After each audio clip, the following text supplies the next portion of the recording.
एक तासुर ये है कि आप एस्टेब्लिशमेंट के मोहरे हैं और जहां आपको वो खड़ा करते हैं आप खड़े हो जाते हैं। लेकिन मुझे बताएं आप, एक अरसे से आपके जी घर की सियासत है, उसको लेकर आप किसी की वजह से मतलब वो आपको साइड पे लगा दिया पार्टी ने। मुझे एक बात बताएं, 2005 के जिला नाज़िम के इलेक्शन हुए थे।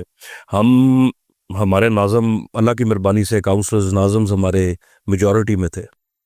उस टाइम पे हमारे नाज़िम वोट डालने गए थे, रास्ते में से गायब हो गए थे। मेरे वालिद साहब, मुझे आज तक याद है, वो कमरे में लेटे हुए थे। पहली दफ़ा उनको मैंने देखा था। ये किस ईयर की बात कर रहे मैं अपने ये 2005 की हैं? बात कर 2005 की, ठीक है। मैं नाज़मी की बात कर रहा हूँ, ठीक है। ठीक है।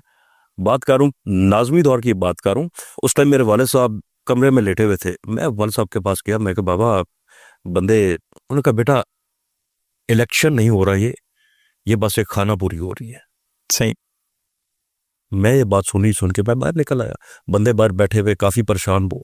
मतलब क्या था इस बात का? मतलब इस बात का ये था जो आपने मेरे पे सवाल किए। अगर इतने ही हम आप अगर जिस तरह आपने एक सवाल मेरे पे किया है, अगर होते तो वो इलेक्शन हम निकालना ले। नहीं, नवाब साहब की सियासत की बात करें तो वो तो बहुत कुछ है उनकी सियासत पे बात, अच्छी बातें जो सामने लाने के लिए। हम खासतौर पर आपकी मौजूदा कंडीशन की बात करें, इस बात को तो 20 साल गुजर चुके हैं, तो अगर 25 साल अगर आप आपके ही सवाल को लेके मैं आगे चलूं, जी। अगर अगर यही काम होता, ठीक है, तो आज हम सीट पे ना होते।